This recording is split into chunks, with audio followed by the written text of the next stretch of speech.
Syederalun, tingginya intensitas hujan sejak 2 hari terakhir mengakibatkan aliran Krung Merubo meluap. Kondisi ini menyebabkan pemukiman warga di Desa Pasi Masjid dan Pasi Lehan, Kecamatan Merubo, Aceh Barat ikut tergenang. Meski demikian, banjir tak memaksa warga untuk mengungsi.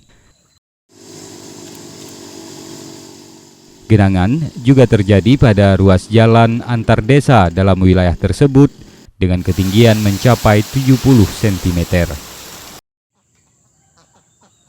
Data Badan Penanggulangan Bencana Aceh mengatakan ada 14 desa pada 5 kecamatan di Aceh Barat yang terendam banjir. Dari Melabuh, Yulham, Serambion TV.